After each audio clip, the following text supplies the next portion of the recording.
Yes, students, here we are going to discuss dielectrics and their polarization. If we go through the dielectric basically an insulator. An insulator.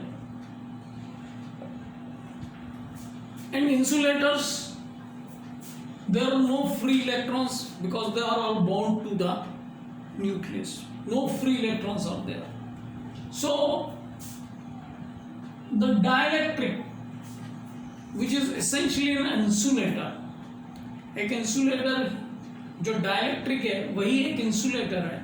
And if we talk about this, so in dielectric we know it has a property which does not allow flow of charges, but it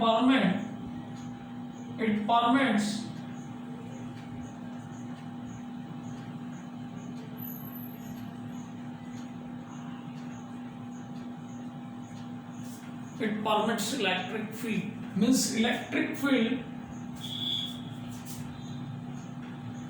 can be penetrated through it.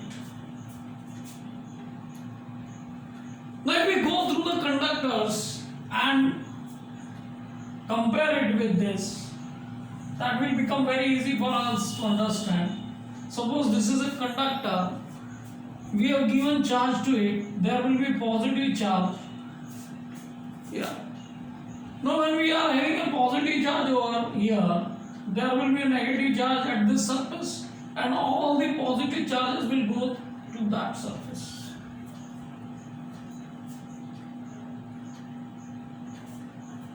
If an external field is there, because of external electric field, they are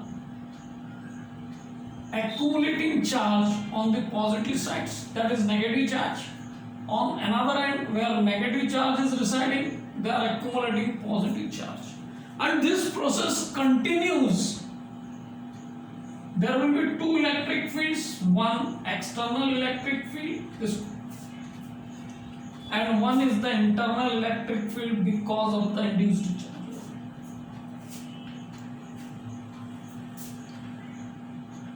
Now this process will continue up to this when both are opposite and become equal to each other in magnitude. So the resultant electric field is going to be zero inside this conductor.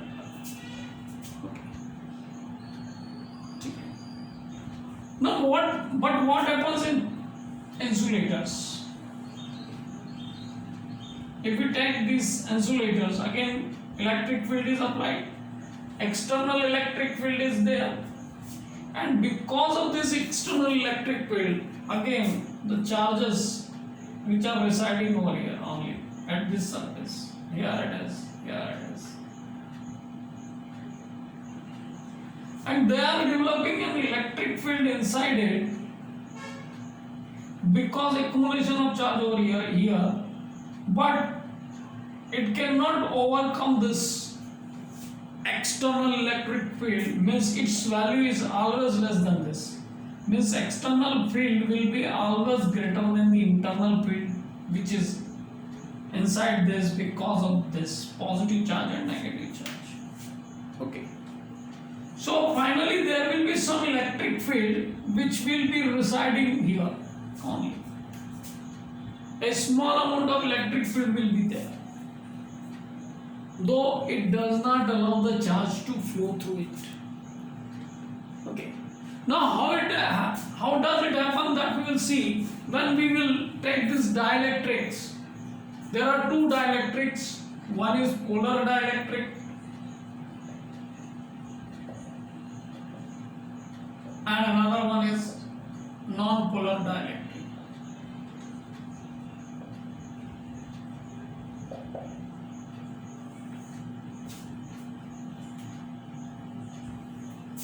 Polar dielectric and non-polar dielectric.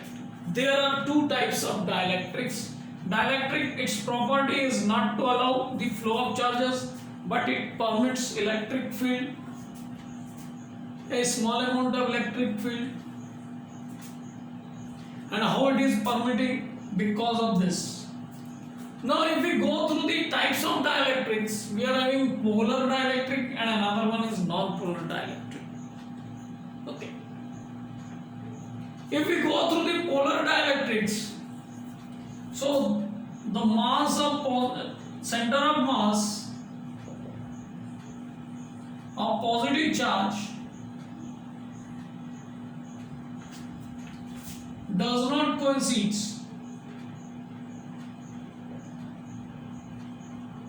with the center of mass of negative charge. This is the center of mass of positive charge does not coincide with the center of mass of negative charge. Example that we can take H2O.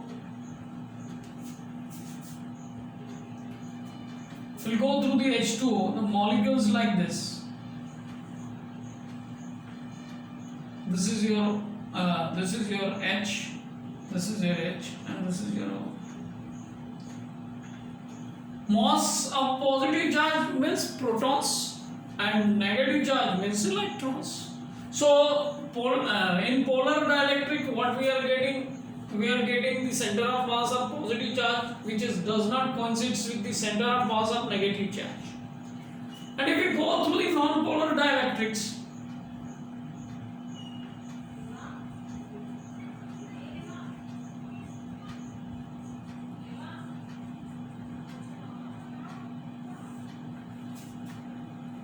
you will find that the center of mass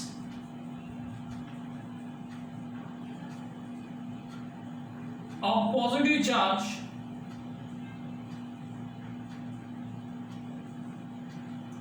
coincide with the center of mass of negative charge. So for you can take nitrogen, hydrogen. Now you go with this hydrogen for an example. They are, for an example, H2. N2 is there. Hydrogen, nitrogen, carbon monoxide. All these comes under the category of non-polar dielectrics. Okay. So basically what we are getting, non-polar dielectrics in which there will be a dipole moment in their molecules. Here it is also a dipole moment. It will be having a very less, approximately we can say nearly to zero. Here they are having the dipole moment. Okay. So center of mass of positive charge does not coincide with the center of mass of negative charge, which we are getting this polar dielectrics and non-polar dielectrics. Now if we go with the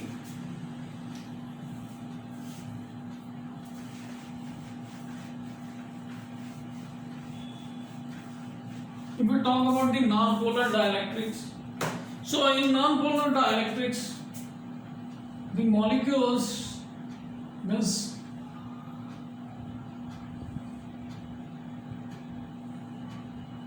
there will be dipole moment.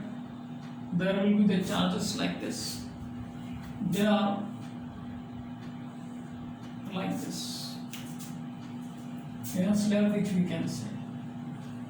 When electric field, external electric field is 0. Okay. Now when we are applying electric field to the non-polar dielectrics, what is going to happen? When we are applying an electric field, E naught, now which is not equal to 0, means the electric field is acting in this direction. Now because of this, they will be oriented like this, because this will repel them. They will be arranged like this. They will be arranged like this.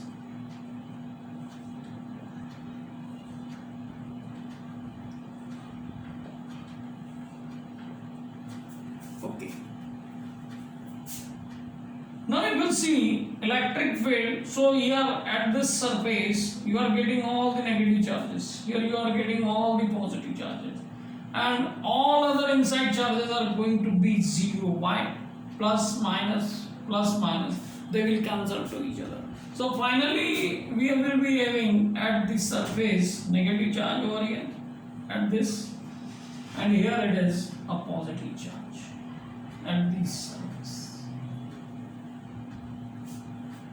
Okay. This is the case of the non-polar dielectric, and if we move towards the polar dielectric, what we are getting, that we will see now. Basically in polar dielectrics, because of the thermal agitations, they are randomized. They are having randomly oriented positions. Say it is like this. Say it is like this.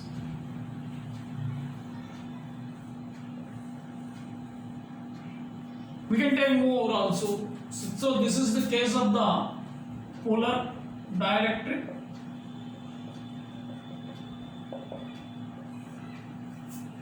Okay. So when we are talking about polar dielectric, they are randomly oriented. Thermal agitation is their thermal energy, which are making them to keep themselves randomly organized. Their directions are randomly. But when we are applying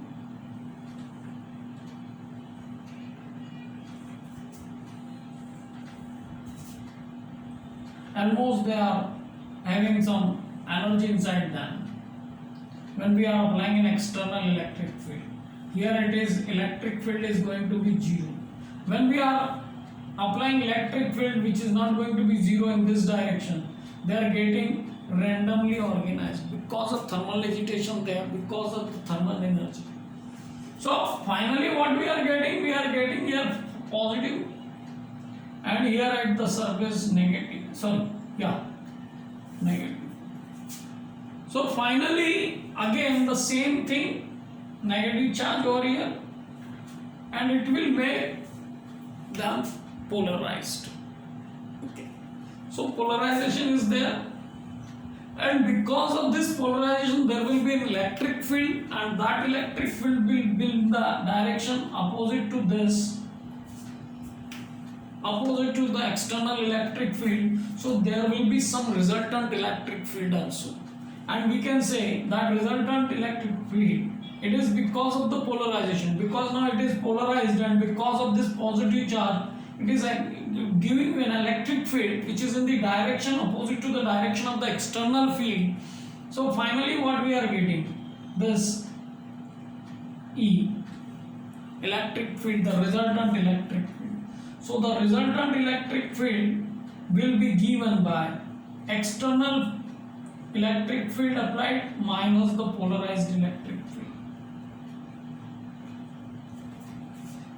So what we have got some electric field because of the polarization, and how we are getting polarization, it is now clear to us. There will be dipole moment, and this dipole moment will be in the direction of the electric field. So because of the thermal agitation and because of the electric field, they are getting polarized, and because of thermal agitation they are randomized their direction. The dipole moment will be like this. Okay. So here what we have got E is equals to E naught minus E2. Okay.